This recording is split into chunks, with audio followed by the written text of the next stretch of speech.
this version.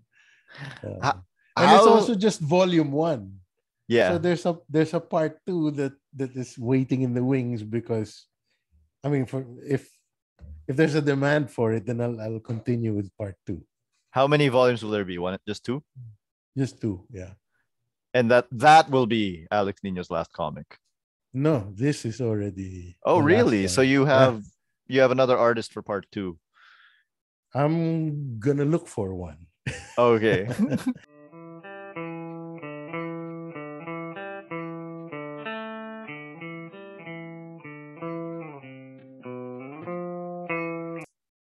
Welcome back to the Comics Cube, everyone. Today I am with J. Ignacio. How are you today? I'm well, thank you. And you?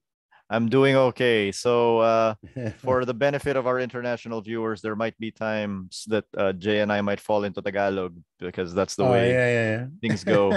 But we It will just try. flows. But we will try. Jay Ignacio, you are best known for a film about Filipino martial arts. Yes. I Like to give released an introduction, an intro of yourself in that film.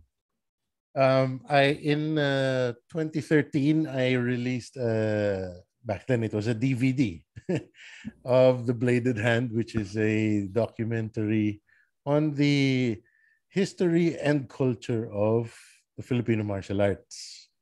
So I covered the subject extensively. I filmed around the world, and of course around the Philippines too, talking to masters and practitioners, and I managed to even get the Hollywood angle on things.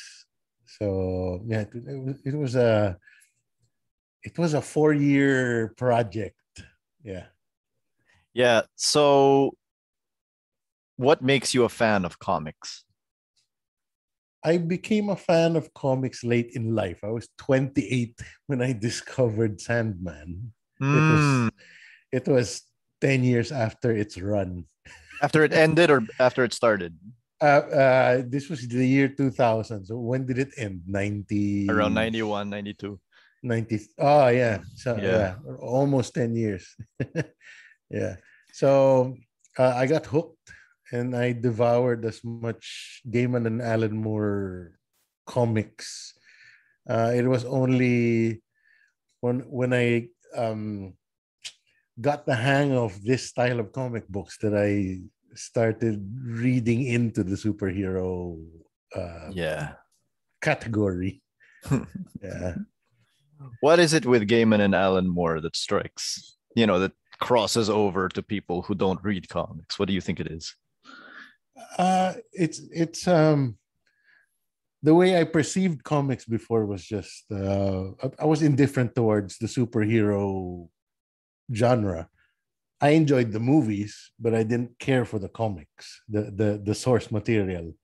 Um, and so when I it was out of boredom that I was hanging out at a Barnes and Noble. I was in Seattle at that time. And I was every day hanging out at Barnes and Noble, and then I said, 2002, around 2000. then, 2000. So the Yeah, I thought, Sonics were still in Seattle. oh yeah, Yeah. yeah, yeah. I think it was still the era of Sean Kemp. Gary Payton and Sean Kemp. Oh yeah. Yeah. So um, I thought, okay, this I keep seeing this Sandman, and my friends loved it, and I might as well give it a chance. So I did. I read it, and I got hooked. And I think it's the mix of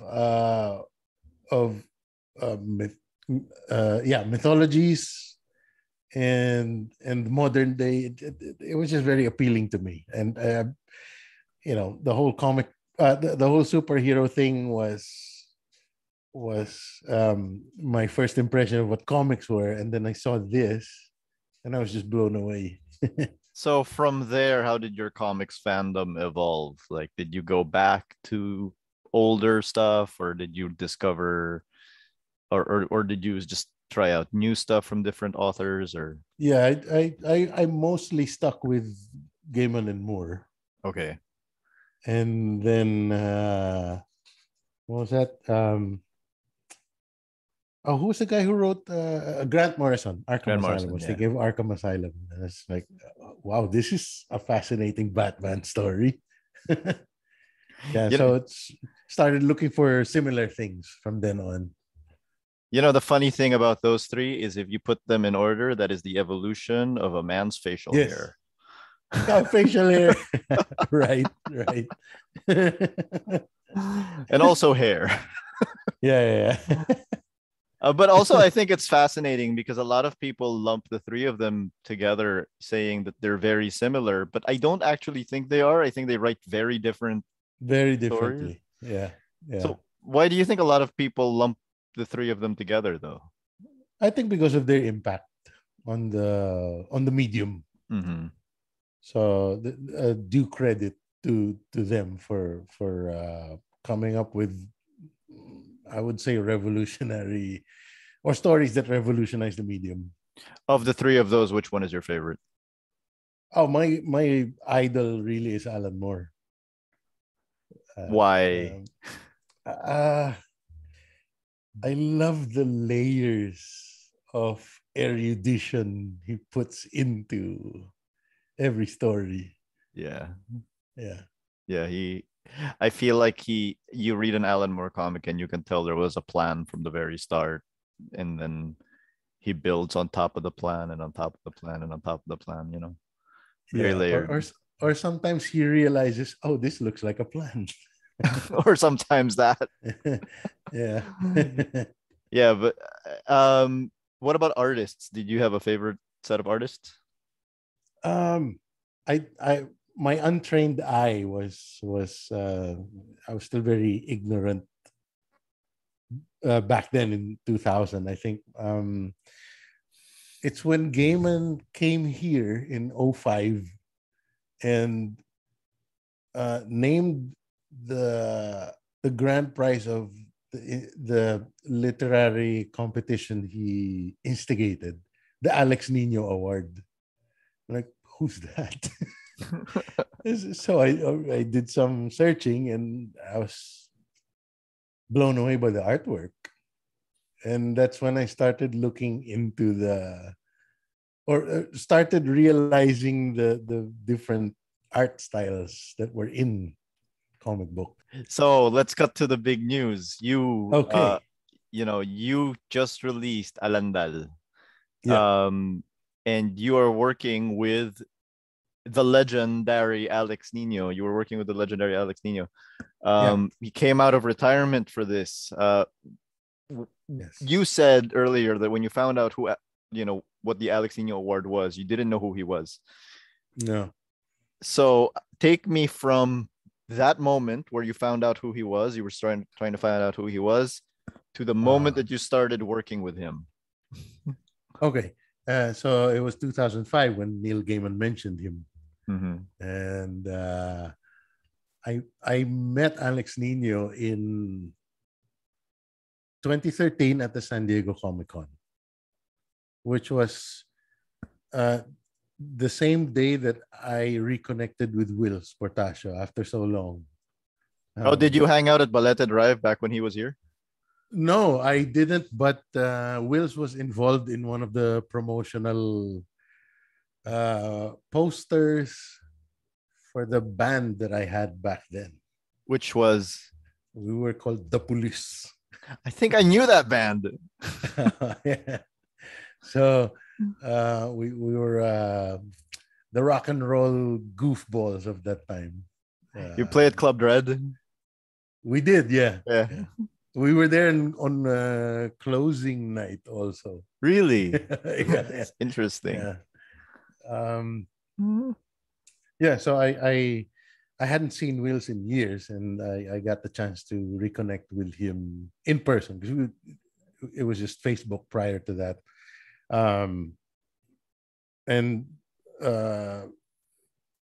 two rows behind him was Alex Nino. So I went up to the guy and bought the cheapest drawing I could afford. And introduced myself. and I said I had an idea for a comic book documentary film, and I scheduled an interview with him a couple of months later, Mhm. and that I think we started to become friends then. In 2016, I commissioned him to illustrate a warrior for my film as a limited edition poster, the Bladed Hand. Yeah. Um, and then at the same time, I hired him to illustrate a short story that I wrote called The Merchant of Oltrarno. So it's a story that I wrote back in 2005, and I he made 12 illustrations for it. So it's not a comic book; it's an illustrated short story. And then I self-published that in 2018. While he was working on that, I was visiting him again in the States, and I just uh, pitched the idea of Alandal to him.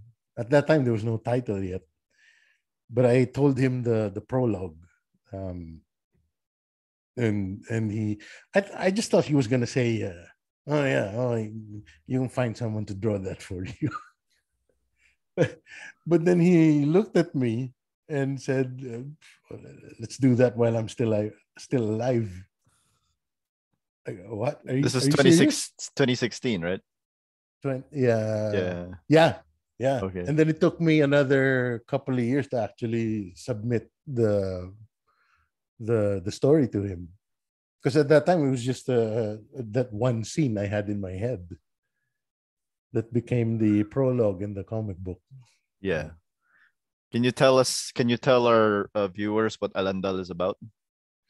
Alandal is the story of a 13-year-old named Sabina.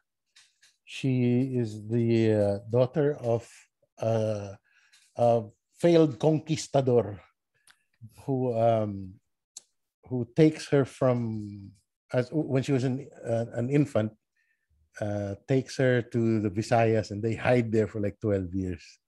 Um, and then it was at that flash forward sequence where she gets kidnapped by Iranian pirates Mhm. in that island and is taken to Holo, where she learns that she's the granddaughter of the Sultan.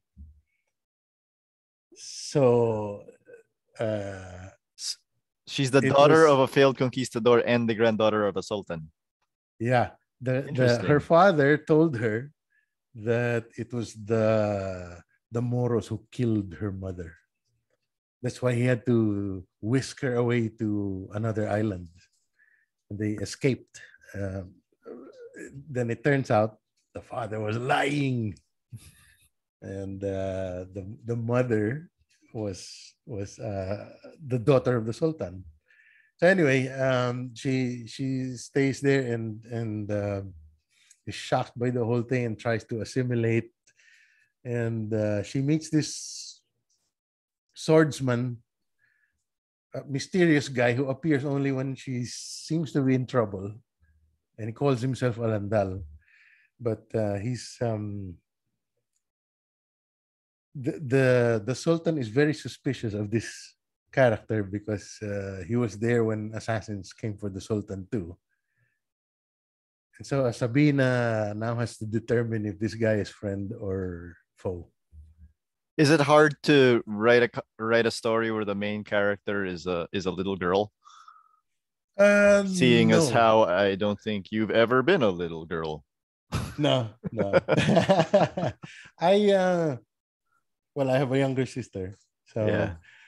I drew on a lot of childhood memories, and I took a little bit of inspiration from the HBO version of Arya Stark. A little bit, Yeah. a little bit. Yeah, I mean, That there's makes sense. similarities. She's good with the sword, and young, and becomes she undergoes a transformation in Holo. What about the level of research that you have to do? Because this is set in the 1700s, right? 1770s, yeah.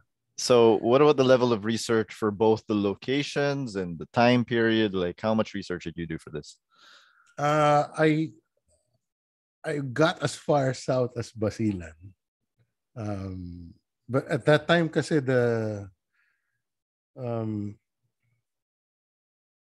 it was a year after the Marawi Mm, siege. yeah. So parang I still needed to arrange with the PNP to get to Holo. So it was a logistical challenge for me. So I got to Zamboanga and Basilan and did a little bit of filming of Yakan uh, blade forgers. Yeah.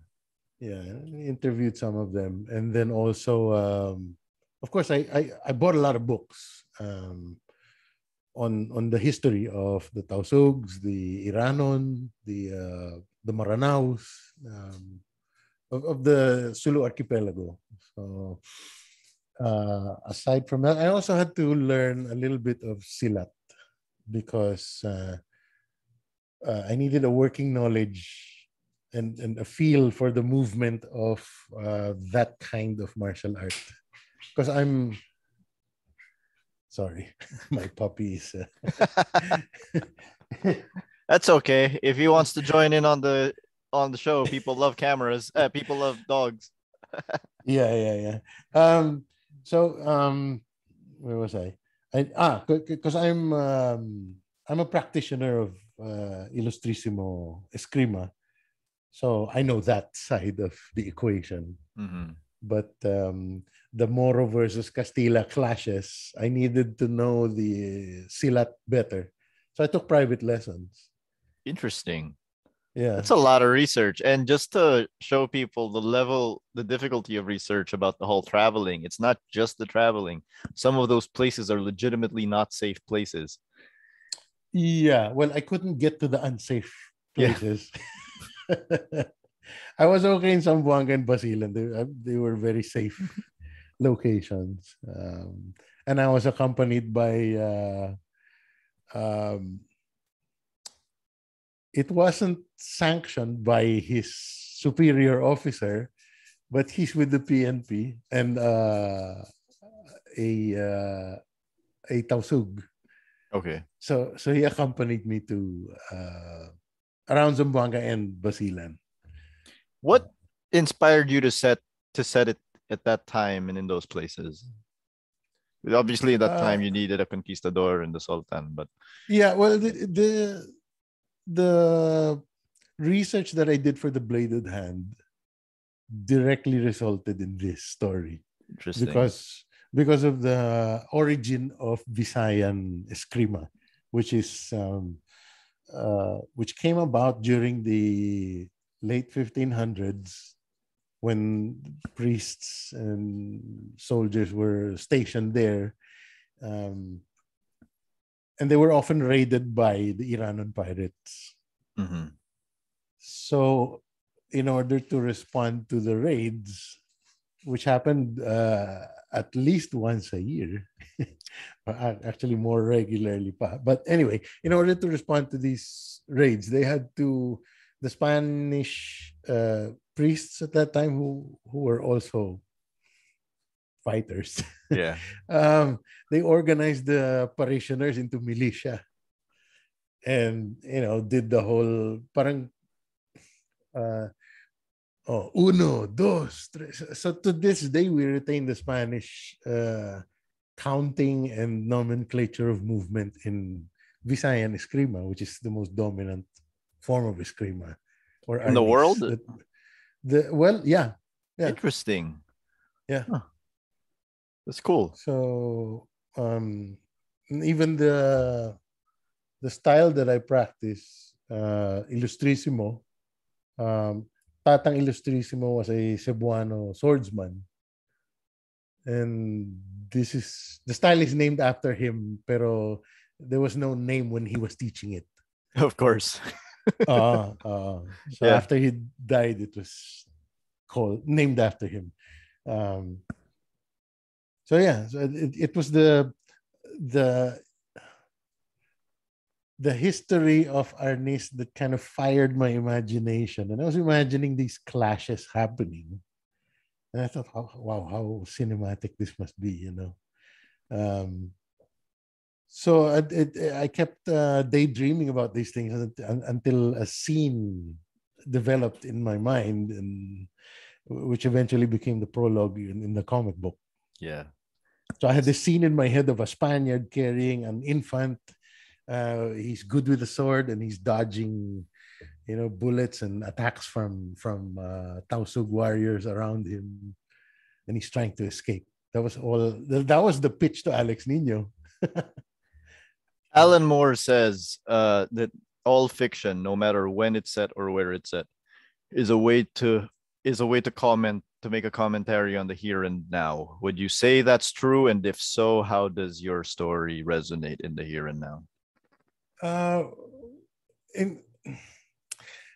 In the comic book, I put a nightmare sequence in there, and it's the way I feel about colonization, and I feel that a lot of the Bangsamoro issues that have been painful to them and very difficult in terms of building peace is deeply rooted in their experience with our past colonizers. And a lot of them are unresolved issues. It's not that I'm trying to resolve these issues or make statements through this comic book, but it's just these feelings of mine against colonization have somehow crept into the story. I feel like that's unavoidable, right? Like it is, yeah, especially with their culture being at the forefront of this story. Yeah. You know, it's inevitable that something like that will come up. Yeah, it's just when people say things like you know, comics shouldn't comment on, you know, society today or whatever, I'm like, I don't think it's I don't it's very valid to comment on today using art. And I also think it's impossible to do, like, to just, even if you avoid talking about today, the avoidance is a statement. And in itself. You and your identity and your thoughts are all products of today. Exactly. And today is a product of things that happened before. So there's you know, there's no way to block it. Exactly. What is it like working with the legendary Alex Nino? It's a very unique situation that I'm in because it's my very first comic book. This is not his very first comic book. It's his last. He had declared that this is his last. So how do you feel about that? How do you feel about that? That this is Alex Nino's last comic book and you wrote it. I'm very flattered that he agreed to do this comic book. You know, I was expecting him to brush me off. And I kind of didn't care when I pitched it to him because I was 100% sure he was just going to say, oh, yeah, go find someone to do that for you. You know, so I kind of just threw it for the sake of it. But, you know, for him to agree was caught me off guard. But it's also strange because the way I did research on comic book writing is not the way he works. It was Jerry Alangilan who put it in words for me. Sabi niya, Marvel style. Yeah. Because he refused to work with a script. He said, do not give me a script. Just send me a synopsis and I will take care of the rest. So you know how Alan Moore writes. That's probably the way Yeah, you yeah. Because I have his ano yan, absolute editions with with the scripts in the the back. scripts. Yeah, yeah. And Like, Marvel oh, style is the exact opposite. yeah. And for a first time comic book writer like myself to be working one of the deities is I feel very spoiled as well because You're like, it by kind of all means, makes go ahead. and it kind of makes the job easy for me because all I have to do is drop his name That's true. and the comic sells itself, right? So it's that's the privilege of working with him. I mean, the result of working with him is that privilege. Some of these So headlines about Alandal are they're so fun because some of it is like comics legend Alex Nino comes back for one last time just to show yeah, everyone yeah, that he's still awesome. yeah, yeah. Well, here's the other thing. I had absolutely no idea what the pages were going to look like. We had no prior discussion. I sent him the names of the characters and I asked him to make studies of them. And I described each character. This is what the guy is wearing. The hair looks like this. The sword looks like this, and you know. But he jumped straight into the story. Oh my god. So so uh it's really not your traditional comic book where you have like I even asked for a hero pose in one of the pages because that's when Sabina comes onto her own as a hero, Yeah. and and he kind of downplayed that in the page.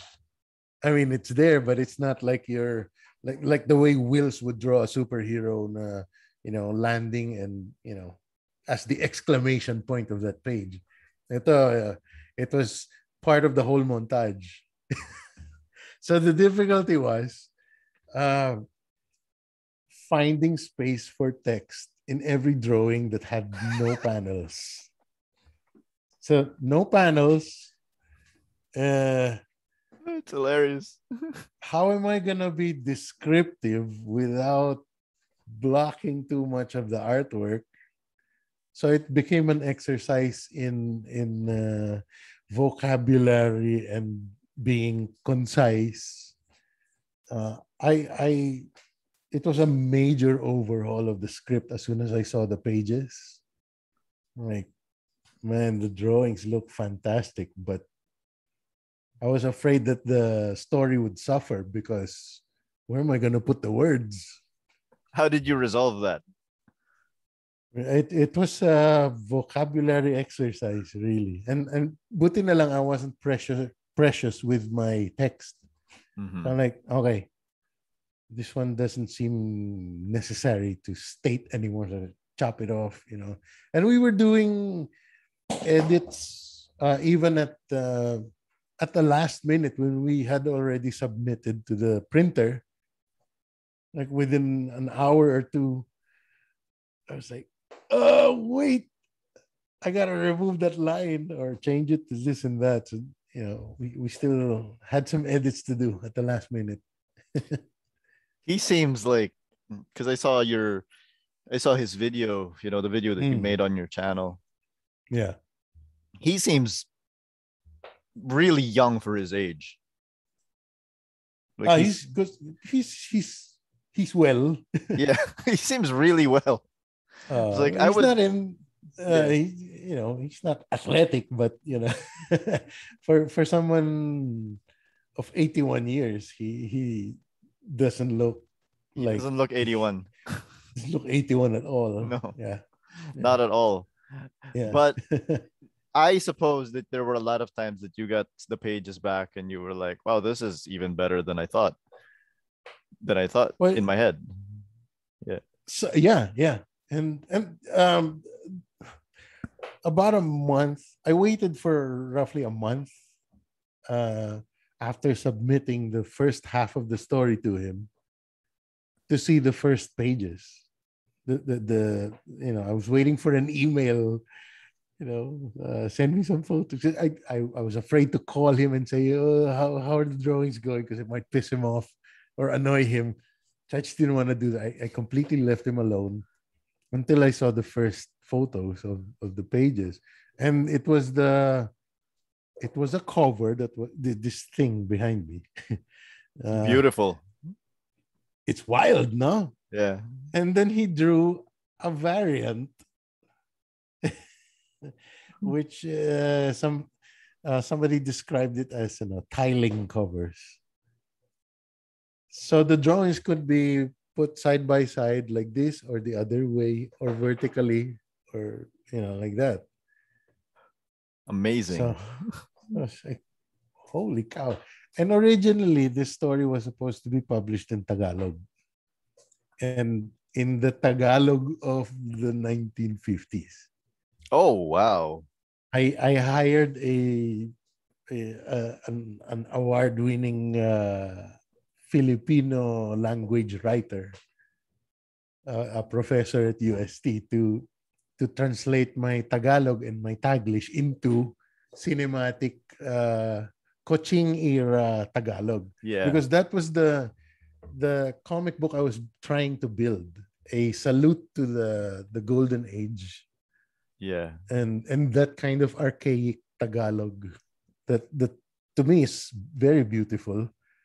The Koching stuff, I have to read Yeah. those with a Filipino dictionary beside me. And then the fact that somebody from that era illustrated this, Yeah. So it's really my tip of the hat to the old Filipino comics. So did you end up making it in English instead? I had to when Peikoff said that they needed the stories in English. Oh, okay. Do you plan to re-release it at some point in the original way? I'd like to, but we'll see how people receive this one, this version. And it's also just volume 1. Yeah. So there's a part 2 that is waiting in the wings, because I mean, if there's a demand for it, then I'll continue with part 2. How many volumes will there be? One, just 2? Just 2, yeah. And that will be Alex Nino's last comic. No, this is already. Oh, really? So you have another artist for part 2. I'm gonna look for one. Okay. Yeah. I thought maybe you already had one, and then you're just not telling us who it is. I've got a few candidates in mind, but I haven't spoken to them yet. Yeah. Well, there is a working Filipino artist today that resembles Alex Nino's style very much, and I think you're friends with him. You mentioned it earlier. Sino? It's Wills. I see Wills. Yeah, Wills is I think you can tell their styles. Another icon of the comic book world. Yeah, I think you can tell their styles are. I think you can tell Wills was was influenced by Alex. Some old school stuff you see in Wills's execution of certain scenes or characters. Yeah, and just the sheer styles and angles of the art that they use. And how can people get a copy of Alandal? Oh, it's available at Secret HQ. You can find them on Facebook. Secret HQ is the store. So they have a Lazada and a Shopee store also. Yeah. What about our international audience? Is there a way for them to get it? For now, only through Secret HQ. Okay, but hopefully we find a US distributor or a publisher. Yeah. What about digitally? Is there any plans for that? I'd like to go digital as well, but for now I wanna the fact that it's Alex Nino and the artwork Should be uh, held. is worth holding. Yeah, Yeah, I'd like to go the traditional route first, and then eventually absolutely. go to digital. Yeah. Well, congratulations on the release of the book. Thank Congratulations you. on making, writing Alex Nino's last comic, which is, Yeah, yeah. Thank you. only one person in the world gets to write Alex Nino's last comic, and it's you. Yeah, yeah. I'm lucky that he's comfortable with me. He trusts me. So uh, he's um, he gives me that kind of leeway. Awesome. Congratulations, Jay. That Thank this is you. a Thank you. thank you for the interview. Oh, sure.